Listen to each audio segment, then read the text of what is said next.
What's up, guys? Welcome to the Second Take. I'm Zach. And I'm Jonah. And I guess I have to start by saying Michigan won 59-3 last week.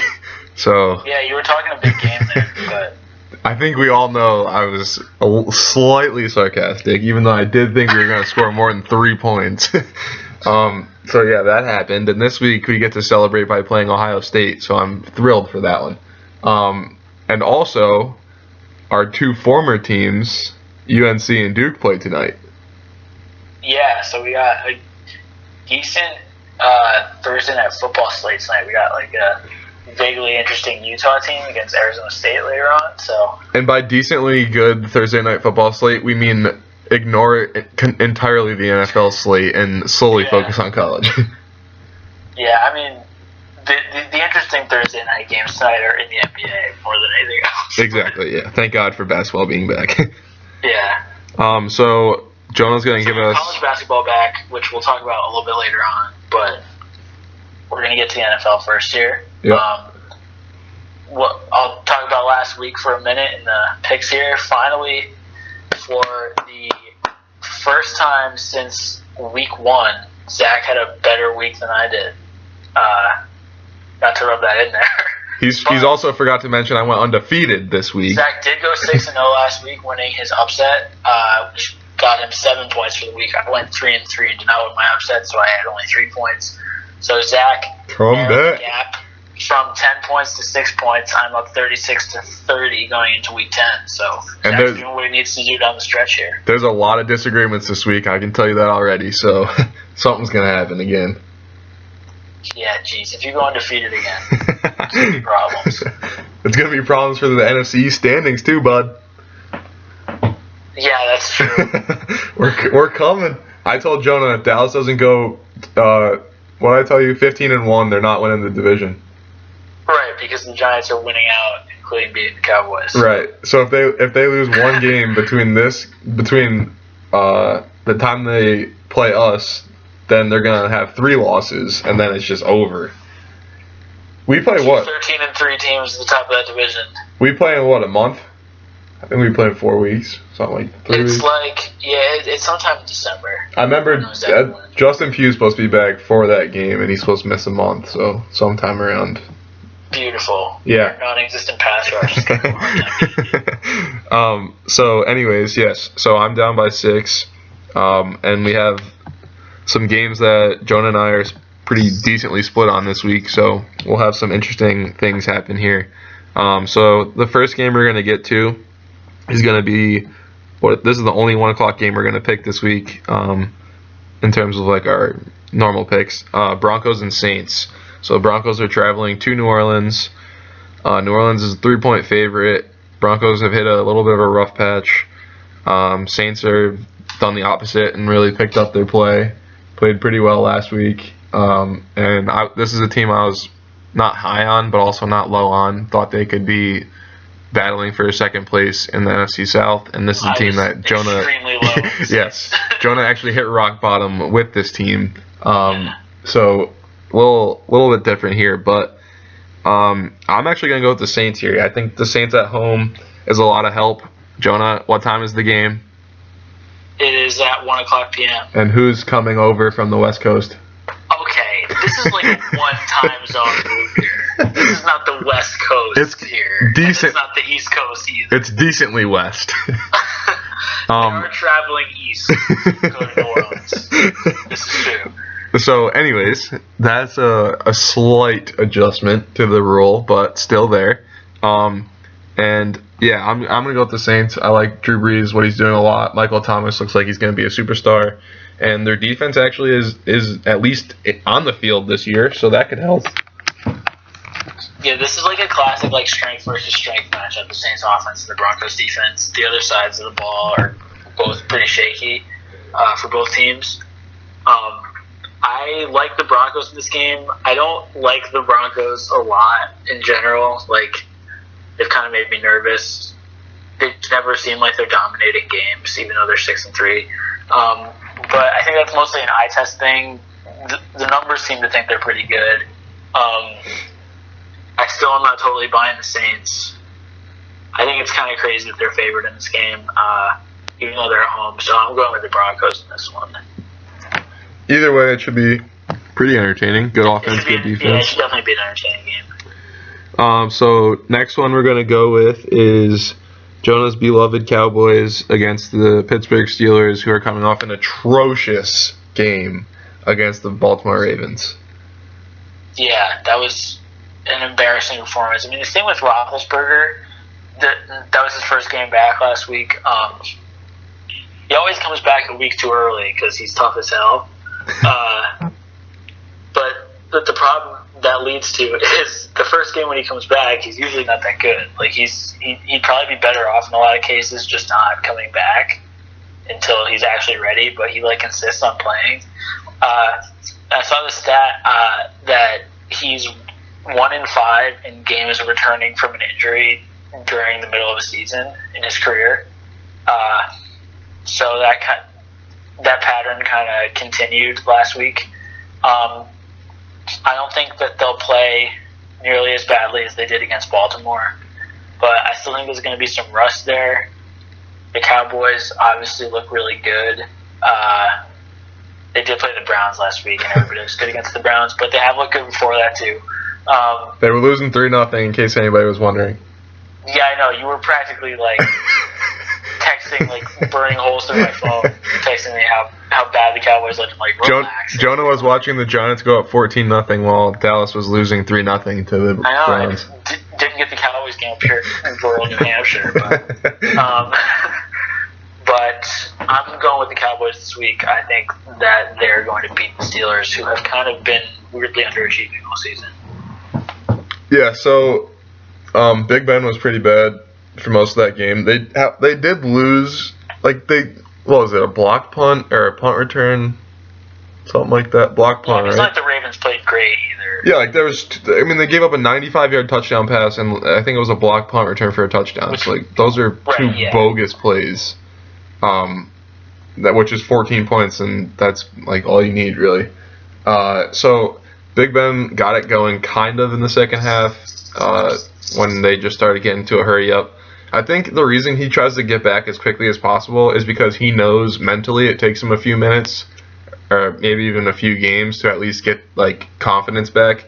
I mean, when you have knee surgery and you're coming back to an NFL game as a quarterback and you know there's always people around your feet, you're not going to be very comfortable. So yeah. I think he tried to get himself back to get comfortable quicker because he knew this is a big game this week. Antonio Brown was not on the field for the majority of the first 3 quarters, and then all of a sudden ended up with 8 catches for 75 yards and a touchdown. So that was nice to see. I don't think you have anybody on the field that can cover Antonio Brown. What are you talking about, man? I mean, Morris Claiborne is something else, but that doesn't mean he's good. No, Morris Claiborne has looked significantly better recently. That's facts. Than he ever did before. Yep. But he's not. I don't think he's playing in this game. I think he's still out. Oh, really? That's even worse. That's even worse for you. But I can't believe I just said that. That's usually a much better stat for you. What? That he's out. Yeah, I know, because he's been good lately. It's really bizarre. But yeah, I'm gonna go with the Steelers. Shocking, just because between the 3-headed monster of the Steelers offense, Le'Veon Bell, Big Ben, and Antonio Brown. I don't know. I just think they're too good, even though they haven't played like it. And I'm hoping this is the week they actually do play like it.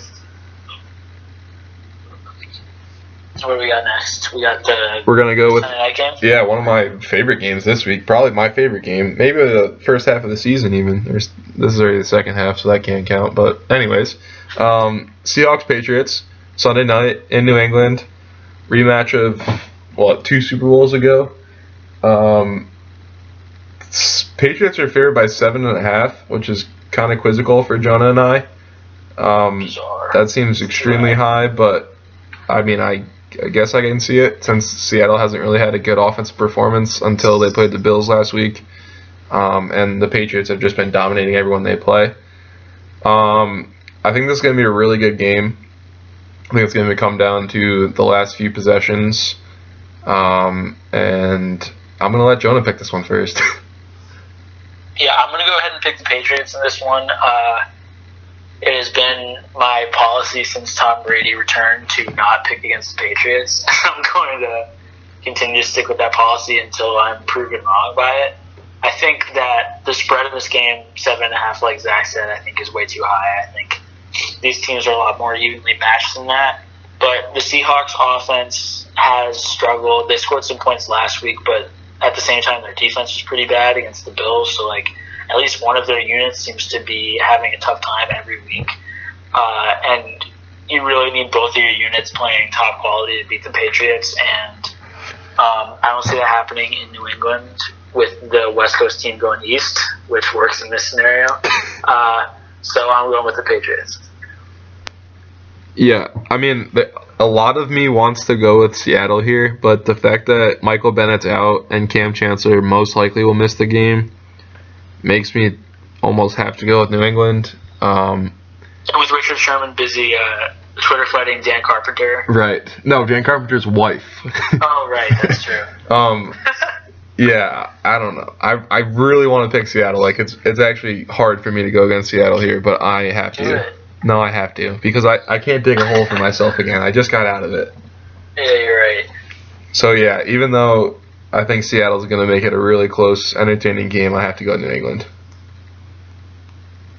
And last, Next we got, but not least, we have Giants, Bengals, Monday night, day before my birthday. You going to this game? I'll be in attendance, sobbing like a baby when Tom Coughlin and Justin Tuck get inducted into the Ring of Honor. I can't wait for this game. I'm excited of what the Giants have done the last few weeks here. Started out 2-0. Haven't mentioned their opponent even, dude. What?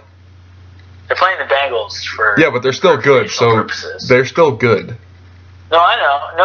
I'm just saying, like, we didn't right. say who they were playing. Right, the Giants are playing, and that's all that matters. So the Giants started out 2-0, lost 3 straight, and now have won 3 straight. So we're back to 5-3.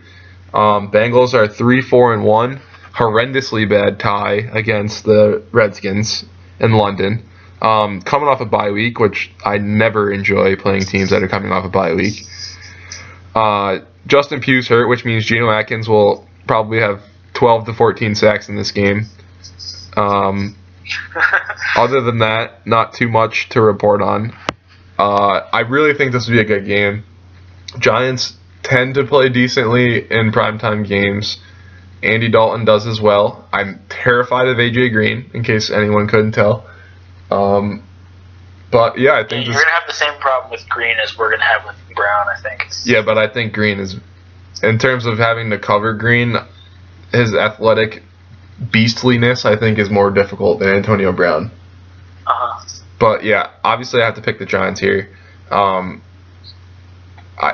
I think it's going to be close, like a 27-23 type of thing, where basically I think whoever has the ball last is going to have a chance to win the game. And I'm really hoping it's the Bengals that have the ball last, because I love our defense in the last few minutes recently. So I'm going with Giants. Yeah, you're not going to like this, but... You're going to pick the Giants. I'm also going to pick the Giants here, yes. Damn it. The curse is on. A pretty even matchup, but, I mean, I've watched a few Bengals games this year, unfortunately for me, that I've had to watch them. Just like a couple of the primetime games they've been in, I saw them play the Redskins in London. I saw them get thoroughly outplayed by the Cowboys. I haven't been impressed with what I've seen from them all season. And they are coming off a bye here, like you said. But they just haven't been impressive all year. They're 1-3 on the road, too, so that's not really very good news for them. That makes me happy. So I am also going with the Giants in this one. I haven't... Geez, when's the last time I picked... I haven't picked the Giants to win a game since week 2, so I'm doing it now. Who the hell did we play in week 2? The Saints. The Saints. The Saints, yeah. Yeah, because then you picked the Redskins the next week, and that's when we started losing. Yeah, and I picked the Vikings over them and the Packers over them. Well, like most people with common sense did the same. Right. Not not including me. Not including you, of course. But yeah, I think the keys of this game are basically I'm pretty confident in our ability to stop the run like we have all year long. So that's gonna basically put the game in Andy Dalton's hands, and he only throws to AJ Green. So between Janoris Jenkins and DRC, I have confidence that one of them with a safety over the top can play. I mean, can at least limit him. You're not going to ever stop AJ Green, but you can at least limit him. And then hopefully our offensive line can just hold up long enough to let our offense get some chances, and we'll see what happens. But I think it's going to be a good one. If you can't tell by the spread, it's even, so obviously it's going to be a good one. So we're going to get to want to go to lock first? Yeah. So this week is kind of tough. There's not a lot of teams that are really sticking out. Like, you would definitely pick them.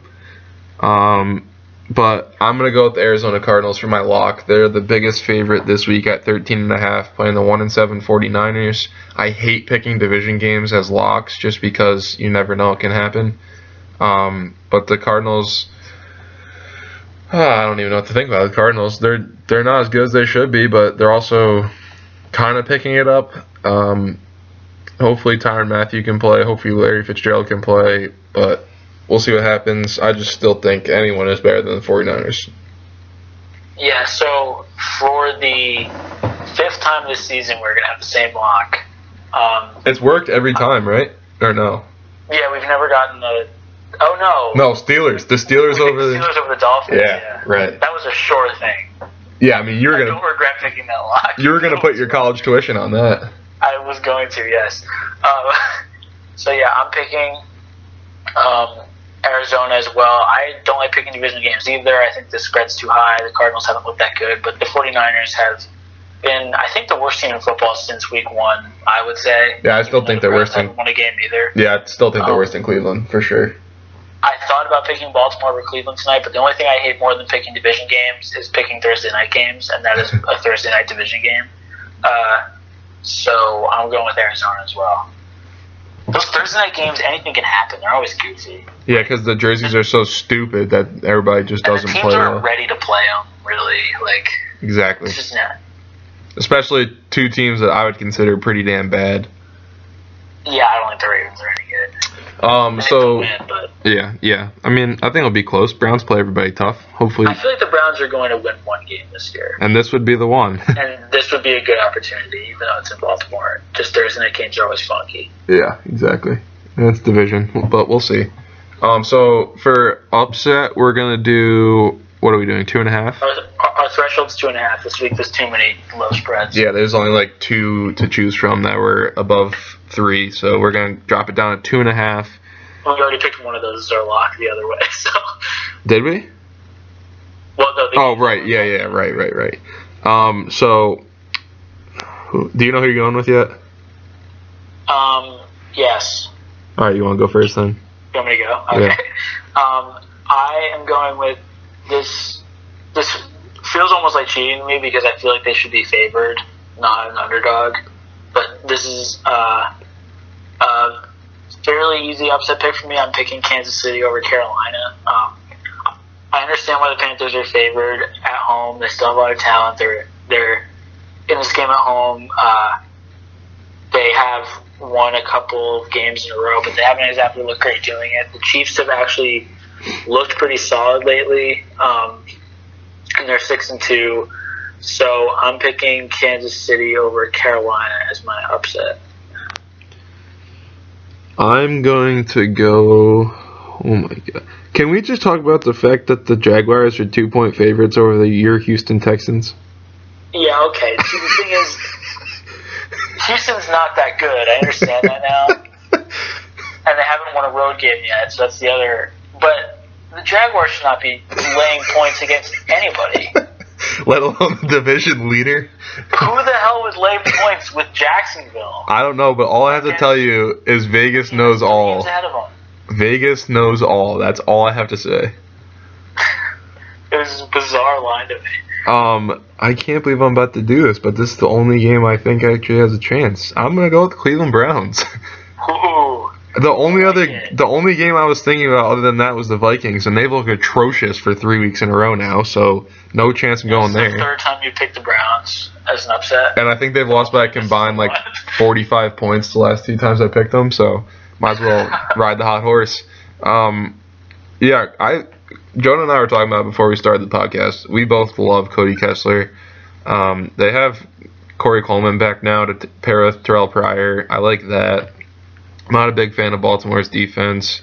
Isaiah Crowell has secretly played really well so far, and I don't think Joe Flacco's good at all. So, what the hell? Why not do it? Let's go with the Browns. Joe Flacco is not an elite quarterback, folks. Right, and in order to the long-standing debate. In order to be elite, you have to have the letters ELI in your first name. So therefore. Therefore, we all know who's elite. We gotta stop talking about football. Good timing, anyways, since we're gonna go to what kicks off tomorrow on Veterans Day. We're done with football, right? We've made our picks. Yeah. All right. So tomorrow is the opening tip-off, whatever you want to call it, tip-off marathon for college basketball. Finally, my favorite time of year. We have pretty good games all around. Pretty much every team is in action for the most part between Friday and Saturday. Our main event tomorrow night is at 7 o'clock. We have Arizona playing Michigan State. And at 9:15-ish, we have Indiana taking on Kansas. So what we're going to do for this is we're going to talk about the top 10 teams, or plus or minus a few. Give a somewhat in-depth breakdown and talk about them a little bit. And then after that, we're going to pick division winners, just briefly, rapid-fire conference winners from each power conference. So we'll start with my number one team, Duke Blue Devils. Suffered some... Try not to go on too long here. Yeah, I'll let you talk about it. I have to come up for air at some point. Suffered 3 injuries already to the number one recruiting class in the country and possibly one of the best recruiting classes of all time. We're not crying for you here. I know we are. They're still number one without those 3 guys. But yeah, so Jason Tatum will be back and healthy, luckily, for Friday against a really tough opponent in Marist. I know everybody's really nervous. They do play Kansas on the 15th, so everybody take a chill with who they open the season with. Then Harry Giles is going to miss probably a week of the season. Marcus Bolden is going to miss 2 to 3 weeks of the season. Still have Grayson Allen, still have Luke Kennard, still have Matt Jones. Still stupid depth on the team. I really think this team. I told Jonah when they got first when they got Harry Giles and Jason Tatum, I thought they were going to win the title. Then when they got Marquise Bolden, I told them they were going to go 40-0 and win the title. You texted me this. I was walking back from class last year at school. Yeah. And you're like, they just got Marcus Bolden. They're going to go undefeated. I'm all right, you're probably right. So, yeah, I think they're going to be really good. However, the ACC is probably the toughest, strongest conference this year that I have ever seen. From top to bottom, every single team is legitimately good. And I wouldn't be surprised to see any team to make the NCAA tournament, probably minus Boston College. Everybody else, I think, is fantastic. So I'm a little skeptical about Georgia Tech too, but Yeah, but they always at home at least they can steal one. They'll steal one. So that's going to be tough for Duke, but I still think they're top to bottom the best team in the country, deepest team in the country, and fully expect to see them heading a long ways into March, hopefully into April. Yeah, this is one of the best teams in the country if you had added literally no recruits to this roster. Yeah. So. And then they got the number one recruiting class with 3 top 20 recruits. So. Yep, they sure did. They have some guys. Javin Delorier was, I guess, 2-time All-State in Virginia. And might not touch the court this year. And he might not touch the court this year. So he'll contribute in future seasons. You added some people that will not just be one and dones too. So this is obviously a really strong Duke team. Zach pretty much said it all. It'd be a big surprise if this team was not cutting down the nets in April. I would say. Yeah, I would be surprised too, but there's a long season ahead of us, so we'll see what 3 injuries. 7 other teams got first place votes here. Yeah, that's a highway robbery. No, I'm sorry, not 7 other teams. 3 other teams got 7 first place votes combined. Yeah, that's robbery, especially because Kentucky got 2 of them, which brings us to Kentucky, the number 2 team in the nation by the AP poll. However, they're number 4 by the USA Today poll. So, little controversy there. We can split the difference and call them the 3rd best team. I personally am not a big fan of this Kentucky team. You're not? Wow. Yeah, isn't it? I know, right? Like, I think it has something to do with their coach because he's such a. Never mind. This is PG. Not that they have a difficult schedule because they never do. Not that they have a difficult conference schedule because they never do. But they do get to play Louisville, UNC, UCLA, Michigan State, and Stephen F. Austin in their non-conference, which is probably tougher than they've ever had in the recent past. But, like, those are by far the best teams they're going to play because they don't play a single ranked team in their conference schedule. Because that's how bad their conference is. So... Yeah, the next best team in their conference, according to the rankings, is Florida, which is like 11 spots down on the others receiving votes section. So and they don't. That's the kind of conference they're playing in. And they don't have to play Florida until like February, so they don't have many problems to worry about. No. They have as usual, an influx of freshmen. None of which I'm incredibly high on. Their backcourt is extremely good, though. I mean, at least extremely talented. So that could definitely help them. But I'm not a big fan of their bigs. They never really have, at least in college. Obviously, like Anthony Davis, DeMarcus Cousins are extremely talented. But when they play in college, they never have talented bigs. If that's not too much of a reach, I don't think. I mean. They have like defense. Well, yeah, recently, that's true. They have Anthony Davis obviously played for this team, but yeah, but he wasn't even like in college. He didn't have an offensive game. He was just a run to the rim and dunk it and make a lot of block shots. And yeah, I mean, I guess their main big guy was Poitras and Scott Labissiere, who neither of us are fans of at all. So. Yeah, Willie Cauley-Stein. I mean, that was a couple years ago, but so yeah, I don't really like much of the team, but. I think they'll be first place at some point over the course of the season just because most of the other teams are playing such great schedules and then the reverse of that is that Kentucky has nobody on their schedule. What's with the random time they play Kansas right in the middle of their conference schedule? Why is that? Because it's why are they playing them then? The SEC Big 12 Challenge, which they tried to copy. Put that right in the middle of the conference schedule, though. Because then it would have been too obvious that they copied ACC Big 10 Challenge. Gotcha. The SEC Big 12 Challenge is like it's like the minor league version of the ACC Big 10 Challenge. I wouldn't even call it that. Like this is the first time that Kentucky. I think this is the first time Kentucky ever played a ranked opponent in it. So. Who knows? Yeah, they're normally playing, Kansas State for the Kansas. Exactly, yeah, exactly. But at least they finally play someone good, so we'll see what happens. Speaking of Kansas. Yeah, anything you want to say about Kentucky first, or no? Nah, you summed up. I hate Kentucky. I don't want to talk about Kentucky anymore. You want to start with Kansas, then? Yeah, so Kansas, we got their best player coming back will be Frank Mason, who is a guy I like a lot. I think. That's just me. No, I mean, you got a point. I'll give you that. I think Frank Mason, well, yeah, I mean, he's a college player. He's 5'11". He's not going to be like an NBA superstar. But to me, he's kind of the engine that makes this Kansas team run. And he was last year, even though he wasn't the best player on that team with Wayne Sullivan, who I talked endlessly about in March, and Perry Ellis, who is like 40 years old. Yeah, I think this is an interesting Kansas team. I seem to always pick Kansas to win the national title when I pick my bracket. I don't know why. I have like a weird Kansas bias. But I like Frank Mason. I think Devontae Graham is really good. And Josh Jackson as well. I said Frank Mason was their best returning player. I think Josh Jackson will be their best player. He was I think he comes in and is immediately the best player in the Big 12.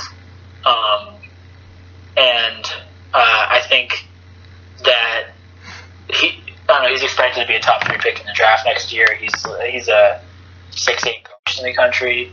There's this perception that Bill Self is not a good coach because a certain amount of times since he last won a national title. Like, Bill Self was a great coach.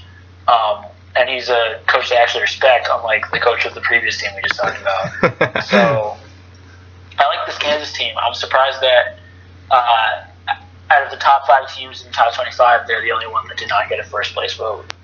Yeah. That's an interesting fact. I think it's because the people with the common sense that would have voted Kansas possibly first ended up voting them second and gave all their first place votes to Duke. It was the other idiots that used their 7 votes to pick teams that we are going to discuss here shortly. Those are other good teams, but come on. Yeah, we'll get to the fifth place team, but I'm not a big fan of them. So I think Devontae Graham's the best returning player, but I think it's really close between him and Frank Mason. Either way you put it, that's a dangerous backcourt.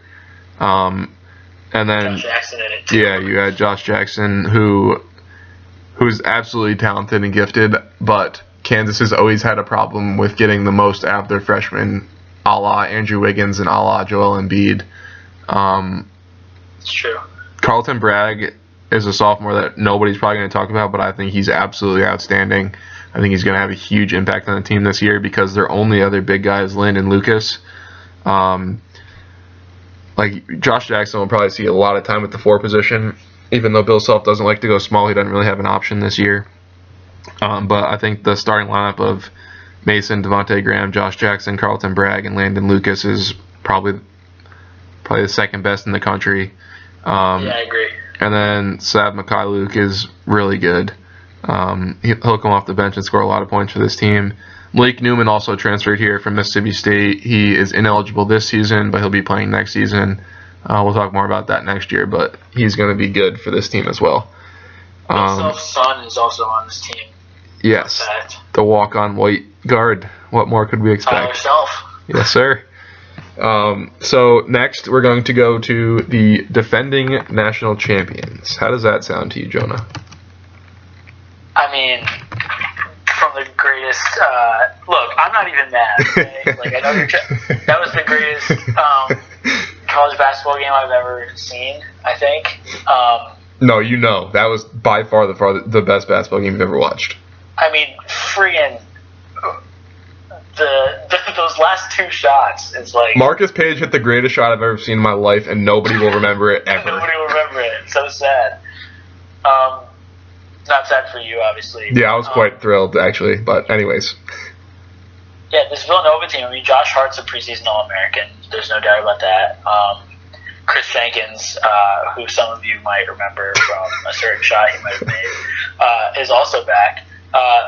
They are losing 2 of their biggest contributors in Ryan Arcidiacono, who's basically the heart and soul of this team for the whole time he was here, and also Daniel Nchefu, who was their best big guy. But they are adding Amari Spellman, who is dangerous, who has been described as the best big man recruit that Jay Wright has ever gotten in Villanova.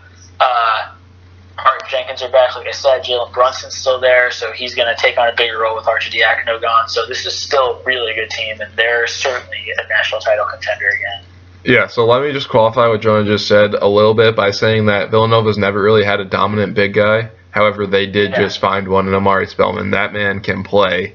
I'm a little nervous about his size, but at 6'9", 260, that's going to hold up in college for sure. I'm just talking about the next level. But he's extremely gifted. Mikal Bridges is really good as well. Coming back, he'll be a sophomore this year. Jalen Brunson is going to be a great point guard. He's going to work really well with Josh Hart. And then Chris Jenkins, I mean, between Chris Jenkins and Josh Hart, that's all you need really. And then they add a solid core of guys around them. I don't see them repeating. I don't even know that they can get back to the Final Four, in my opinion. But I do expect them to be at least in the Elite Eight. I think they're going to have a tough time in the Big East just because Xavier is really talented again, which we'll get to shortly. But Their non-conference schedule is not difficult. No surprise there. Their toughest game is at Purdue. That is a difficult game though. Yeah, and then they're also home against Notre Dame, who's not ranked right now. But those are the only two non-conference games they have against Power 5 schools. So. Gotcha. So they have a chance to. They'll definitely see the number 1 ranking as well. I would say at least. Yeah, if they can beat Purdue, there's a good chance they'll be undefeated. Even if they don't, dude, like Duke, Kansas. Because they're all going to beat up on each other. Exactly. Like I think Duke is by far the best team this year, and I could easily see them going like 1-2 to start the season, or 2-2. Like there's a chance they don't win their first couple games, so who knows? But next we'll go to number 5, which is Oregon. Yeah, I've never been a big Oregon fan, probably because I was low on Oregon going into the tournament last year as well. And they beat Duke last year too. I had St. Joe's beating them, and I was so close to that being right. I'm still mad about it because that would have been a very nice pick, and they almost beat them and probably should have. But yeah, I'll never forgive DeAndre Bembry for that one. Yeah. But yeah, they're returning. Excuse me. They're returning Jordan Bell, who was big time for them. They're returning Tyler Dorsey, who was hurt towards the end of the year but still played really well for them. They're returning Dylan Brooks, who many people think has a chance to win Player of the Year, and I believe is a preseason All-American. I think he is. Yeah, he's from Toronto. Fun fact. Yeah. The Toronto area, at least. Yeah. I'm not sure if he's from. Chris Boucher, also returning as their big man, and then unfortunately they added Dylan Ennis, which is really frustrating because he was a really good guard for Villanova. He's now a grad student playing here at Oregon, and then that's pretty much it. That's their big names. So it's more or less the same team they had last year. I haven't looked at their schedule yet, to be completely honest with you. It's easier than Villanova's. Valpo's a good one. Georgetown Valpo's a good one. Could give them a chance. Everybody else is good. I think Alabama will be good in a few years, but they're not good yet. And then the best team they play is UCLA in their conference schedule. Yeah, it's not a hard schedule. So Arizona too. Arizona's good. I think they'll definitely be a 1 seed again, just because they don't play anybody too scary. And yeah, I think they'll probably. I could see them losing only like 3 or 4 games. Yeah, but I don't think that they have a chance to win a title. I mean, everybody has a chance to win a title this year, but I don't think that they'll be in the conversation come that tournament time, just because I don't think when they actually play a legitimate opponent in the NCAA tournament, they'll be able to beat them like they did last year, because they were so. First of all, they were hotter than hell last year in the tournament. I've never seen a team make so many shots in my life. But now everybody knows what to expect with this team because they kind of came out of nowhere. This is an interesting team in that they have a whole bunch of international guys. Like they have 3 Canadians. Dylan Brooks is Canadian. Dylan Ennis, who you mentioned, is Canadian, and Chris Boucher is Canadian. Then they have Javale Bigby-Williams, who is the Junior College Player of the Year, who's a transfer for them this year, and he's from England. And then they have a big 6'10" center who's from Israel. So they got a lot of international players on this team. And you always see that with teams from the West Coast. I don't know why, but the international guys often go over there. I don't know. It probably just feels more like comfortable being like Oregon or California. Yeah, I don't blame them. It's a nice area. So, do you want to intro your next team? Yeah, so number 6 is the North Carolina Tar Heels. They are losing Marcus Page and Bryce Johnson, who it feels like have been on the team for such a long time. Freaking tell me about it. Yeah, I know. Right? Play them 2 times a year at least. And I'm so glad Bryce Johnson's 40-20 never has to happen again. Yeah, Bryce averaged 17-10. He's a Los Angeles Clipper now. Godspeed to Bryce Johnson. But there are still some good players on this team. Justin Jackson returns, not to be confused with Josh Jackson, who which a lot of people are going to do this year. But we also Maryland also has a Justin Jackson on their team that'll be starting, so. I know. There's so much confusion going on. We got Joel Berry coming back, who's going to become the main playmaker with Paige gone. The front court is a little bit more concerning for me without Bryce Johnson. Kennedy Meeks is going to have to take on a bigger role. Isaiah Hicks also will. But they are both they're both solid guys. Neither of them is as good as Bryce Johnson, and still lower ranking. But they did add Tony Bradley, who's going to contribute in the front court, and my man Seventh Woods, who is not sixth, not fifth, not eighth, but Seventh Woods, who is kind of a combo guard. He should play well with Joel Berry. So I don't know how aggressively they're going to work Tony Bradley into the lineup, but I would guess that he'll come off the bench at first, and they're going to start off the season with Joel Berry, Seventh Woods, Justin Jackson, Isaiah Hicks, and Kennedy Meeks as the starting lineup, which isn't quite as good as what they had last year, but I think that's very solid. And I think it's enough to get them to like an Elite Eight appearance this year. I think they're still a pretty solid team. Yeah, I like. Do you know that Sean May is the director of player personnel? Really? Yeah. I didn't know that. Me either. I guess last year was his first year. This is his second year, but I just saw that, so thought I should say it. But yeah, I think Kennedy Meeks and Isaiah Hicks is a really good front court. Joel Berry really impressed me last year, especially against Duke. He played extremely well. Nate Britt is always a wild card. He can score a little bit. Justin Jackson was great last year. I expect him to be a lot better this year, which is going to be what you need. But then there's not a lot of depth, I don't think, for you guys, which could be a problem. Right. I think once you get past Kennedy Meeks and Isaiah Hicks, you're pretty thin. Tony Bradley, I think, has a chance to be a pretty decent player, but I think he might be the kind of guy that takes him a little bit. Yeah, I'm higher on him than you are, which is fair. Yeah, and then you have Luke May, who will probably contribute, but I've never been a big fan. He's like a much worse version of Tyler Hansbrough. Can't forget Theo Pinson. Yeah, he's just a defense. I don't know. He doesn't. The only time I've ever seen him make a shot is when he plays Duke, so I don't know what to tell you there. But stepping up in the big moments. Yeah, he just plays great defense and is crazy athletic. But if this team's going to go as Justin Jackson goes, and I think everybody knows that. Yeah. Another team I wouldn't be surprised to see number one at some point this year.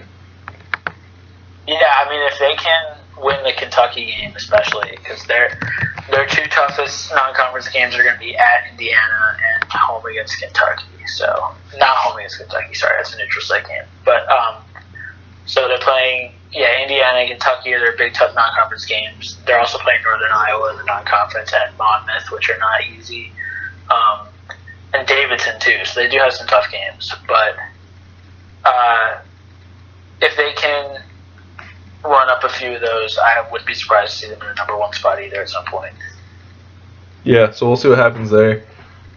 Next, we have the 7th-ranked team, which is Xavier, team that surprised a lot of people last year, and it's because of because of Edmund Sumner. A lot of ends in there that you're not ready for.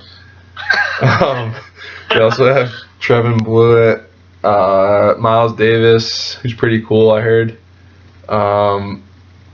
That's about it, though. Stainbrook is okay as a forward, but size is going to be a problem for them this year. They don't have any. Size is often a problem for them. Yeah. They always have good backcourt guys. Right. They don't have anybody that's going to be a solid contributor over 6'9", and I don't think Tyreek Jones is 6'9". So, it's going to. At least the conference they play in doesn't necessarily require a lot of big men, but. Right.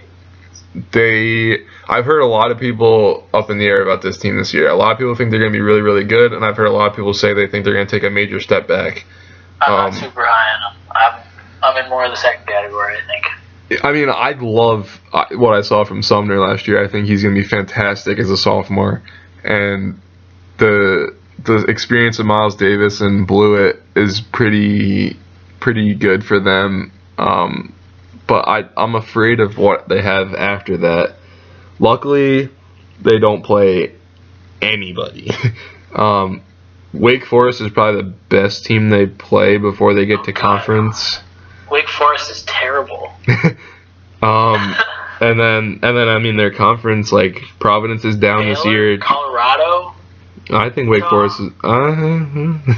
All those teams lost everybody they had. Colorado's probably better than Wake Forest, but still, we're looking at unranked team for the best team they play. For sure. And then their conference is down pretty much, with Providence is down from last year. Georgetown. The only other ranked teams in that conference are Villanova and Creighton. And Creighton will be unranked quickly. By the time they play them. Yeah, Butler's always good, so that's fine. But yeah, any way you put it, they're not gonna face a lot of tough teams. So I think they'll be good. I think they'll be a top 4 seed in the NCAA tournament. I think they will experience some losses early on, just because they have a lot of young guys that are going to be contributing a lot, minus the 3 superstars that they have. So we'll see what Sumner does. Just like North Carolina goes as Jackson goes, Xavier's going to go as Sumner goes. And I think he's going to be a really good point guard. Only a sophomore. That's the guy that looked like he snapped his neck last year when he landed on his head against Villanova, right? I think so. That's right. So that's probably, if you don't know him, that's who he is, and you'll know him this year, I promise. For better reasons than that. The one thing I'll add about Xavier is they got a guy named JP McCora, who's like your classic white guy guard. He's from Minnesota, and he was detained at a bar last May for having a fake ID and pulling down his pants at a bar. Good. Fits in perfectly. Which is the classic. I mean, like if you look at the guy, if you look up a picture of the guy, you're like, oh yeah, that makes sense. All right. That's just my fun fact. I thought you were actually going to add something somewhat uplifting. Anything constructive. So let's get to your second favorite team with your favorite player in the universe. How about that? Oh, okay. So we got the Virginia Cavaliers. Yep. Yeah. Go ahead. We got my boy London Prontes leading this Virginia team for what seems like the 9th season in a row. This is they've certainly experienced some losses from last year, which is a team that went to the Elite Eight, was upset by Syracuse. Yeah, it's a freaking joke that they didn't beat Syracuse. But anyways, before I go off, let's continue. No, we both agree on that. Oh my God. They've lost Malcolm Brogdon, who was the engine of this team the whole time he was there. They lost Anthony Gill. They've lost Mike Tobey. So those are going to be some tough losses for them to overcome. However, they have also added some stuff. They added Austin Nichols, who's a transfer from Memphis, and I think he's going to have a real big impact on this team right away. He'll be in the starting lineup right away. There's not a lot of returning scoring other than Prontes, though. So Tony Bennett's going to have to work his magic. This team always plays great defense, so I expect they'll continue to do that. But I do think they're pretty clearly behind Duke and North Carolina in this conference. Yeah, which says how good that conference is, that they're significantly behind. Best team in it, yeah, they're the 3rd best team, and they're significantly behind Duke and UNC, and they're still in the top 10. So Austin Nichols, I guarantee you, will be an all-ACC performer at the end of the season with a chance to be an All-American. He is going to be absolutely fantastic. He fits Virginia so perfectly. It was such a great choice by him to go to Virginia because it's going to put his name on an NBA map. I trust in Tony Bennett like I trust in whatever you want to add there. He's a fantastic coach. Gets the right players for his system, knows how to use them, and knows how to win games. They got transferred Darius Thompson 2 years ago, so last year was his first season. He can score a little bit. He works well with Prontes, so that's promising. Shayuk is a guy that most people think has a chance to develop into a scorer. We haven't seen that in his first 2 seasons. He definitely took a step forward with that last year. So this year I'm interested to see how he's going to play. Isaiah Wilkins is a good basketball player, but then the rest of the roster is kind of up in the air. Like nobody really knows what they're going to get from what, but I promise you that they're going to get something that's going to put a good product on the court every time they play. And that pack line defense, I mean, they're going to find a way to win a lot of games, and I think they'll finish the season as a top 15 team, if not top 10. Yeah, I could definitely see them finishing the season in the top 10. I think that they're going to win most of those ACC games, even those tough ones. I think they'll snag one from Duke or North Carolina because they always seem to do that. Not against us. We beat them 2 years in a row. Just saying. It's got to be you. Well, I mean, I'll put it on myself if you want. Their non-conference schedule, they have the only ranked team on it is West Virginia. They have a decently tough game against Ohio State. But it isn't a super tough non-conference schedule. They're just going to try to get in the groove for what's going to be a very tough conference schedule. So, yeah, I think this is a very interesting team to watch. Not necessarily a fun team to watch play because unless you're like a real basketball nerd like we are, like they're not a team that you like tune in like, oh wow, this Virginia team, they're so fun to watch. Yeah, that's not a casual basketball fan at all. The 55 to 53 games don't really do it for most people. Right, the pack line defense can be beautiful for some though. So yeah, I think that's an interesting team. I love London Prontes. So yeah. No, I think they'll be good. They'll make some noise for sure. We'll see them in March. I think this is the first year in a long time they might not be a top 2 seed though. Yeah, well, I think they might like that role better. It's true. They certainly have proved they don't like being a top 2 seed, to say the least. Yeah. And they really hate when Michigan State's in their bracket, and that's happened every year of my life, it seems like. So we're going to go to the number 9 team next, which is Wisconsin. And I seem to be in the minority with this team because I don't think this team has a lot. Most people think this team is going to be really good. Nigel Hayes is a good basketball player. I'll certainly say that. However, I don't think he's a great basketball player. He is a great guy also. I love everything he says, everything he stands for. He's funnier than hell with his Venmo thing asking for money. He did donate that, by the way, so NCAA, you can go, you know what. They also have Ethan Happ, who is going to be one of the best big guys in the Big Ten. Bronson Koenig's coming back. I swear he's been there as long as Marcus Page is in North Carolina. Yeah, dude. I'm like, oh my God, Bronson Koenig.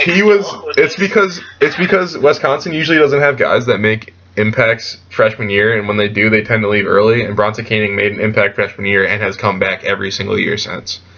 And Vito Brown's also good. So this team definitely has players. The Big Ten's not as good as it has been in the past this year. And while I do think Wisconsin's going to be good, I don't think they're going to be good, or I don't think they're going to be great in the scheme of the NCAA. However, I do think they have a legitimate and most likely are the favorites to win the Big Ten right now. Yeah, I think they're definitely the favorites for the Big Ten. I like them a little bit more than you do.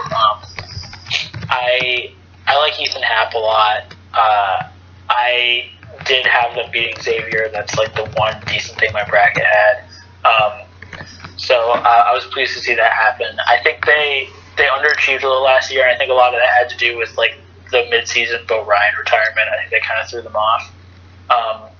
So I think with a full season under the right coach, they'll be good. They have 5 guys returning who scored at least 7.5 points a game, which is not something a lot of teams in college can say.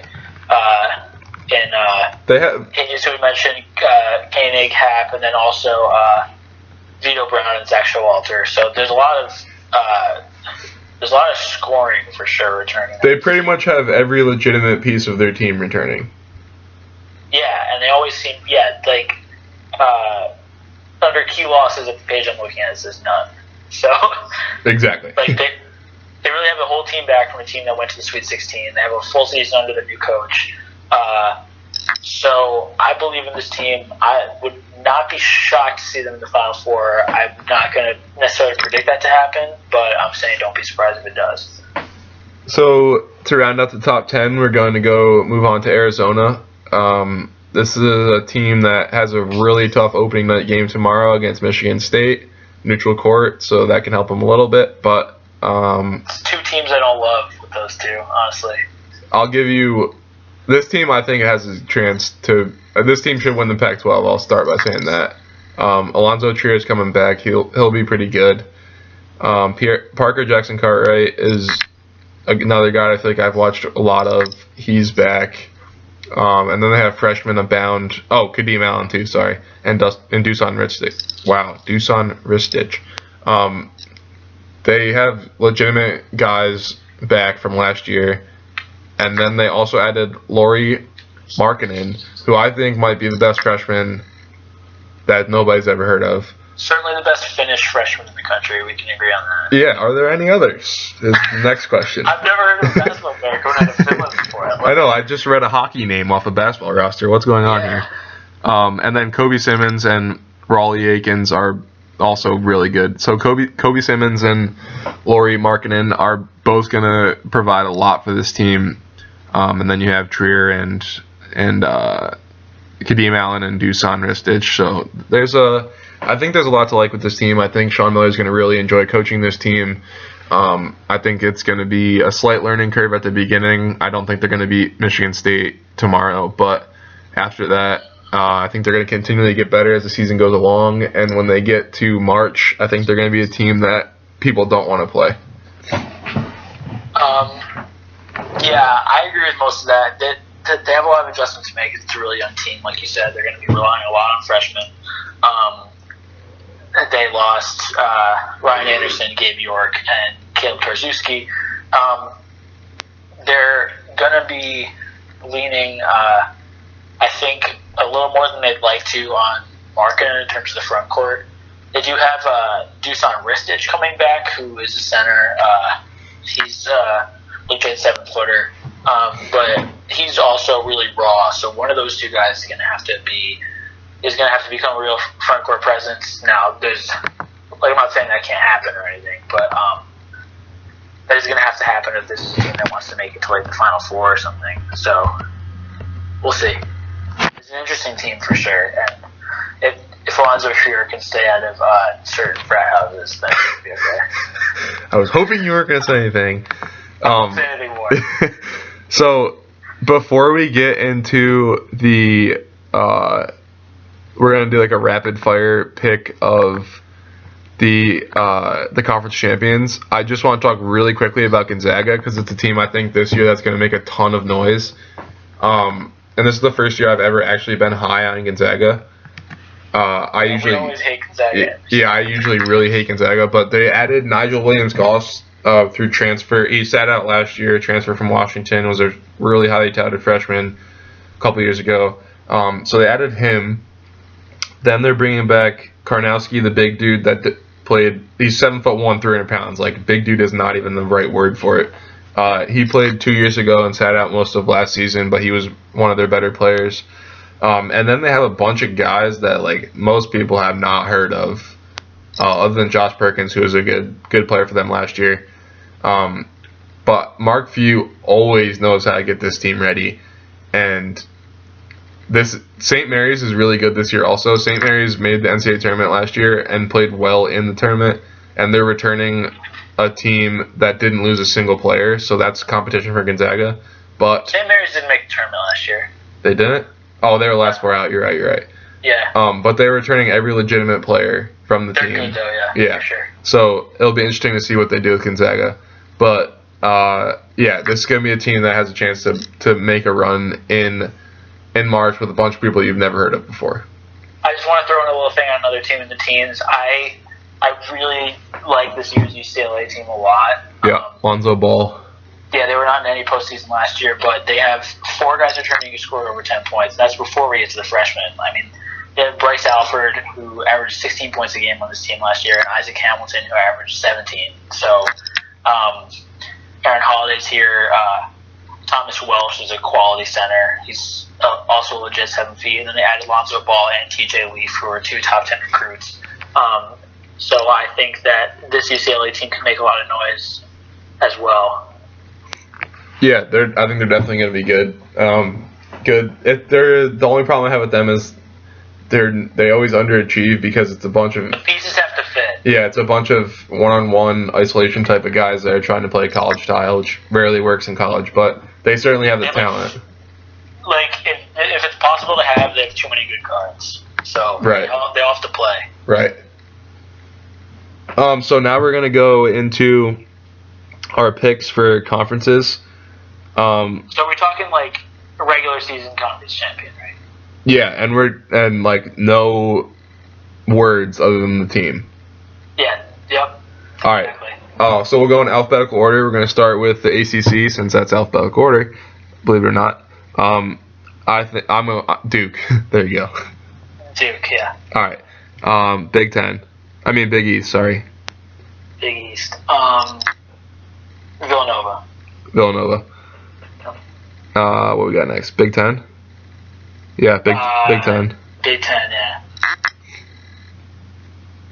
It's your turn to go first. Oh, sorry. Indiana. Wisconsin. Big 12. Kansas. That one was not too hard.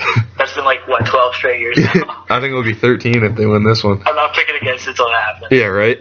Pac-12. UCLA. Going out on a limb. Wow. Yeah. I'm going Arizona. Okay. And then Oregon. Oh, shit. I forgot about Oregon. Yeah, no Oregon. Last but not least, SEC. Fucking Kentucky. 2 words. I hate it. I mean, like, if you want to sound intelligent, you gotta pick Kentucky. But if you just went and said anyone else, people would be like, "Yep, ignore everything he just said." So you have to pick Kentucky. If you want me to give you someone that has a chance, the only team in this conference I think that can somewhat have a chance of upsetting is Vanderbilt. And I don't think that's gonna happen. Well, yeah, they got Bryce Drew now. He's a great coach. Yeah, and they got whatever that white dude's name is. Luke Cornett. Yeah, there you go. Yeah. So, yeah, there you go. That's our division winners. They're a lot the same. So which ones did we disagree on? We Pac-12 and Big Ten. Yeah. Pac-12, I had UCLA, you had Arizona. Big Ten, I had Wisconsin, you had Indiana. Right. Go Maryland. Right, exactly. Go Maryland. Yeah, so that'll do it. Next week will be NFL, probably what happened in college basketball, maybe some NBA. Who really knows? Yeah. We'll play it by ear, see what happens in the world. Yeah. And feel free to mourn with us for the nation as this week goes on. Yeah. Let's focus on sports, take our mind off it for a little while. And what to say about that. Yeah, band together and make sure you're heard. Absolutely. Thank you for listening, and we will see you next week.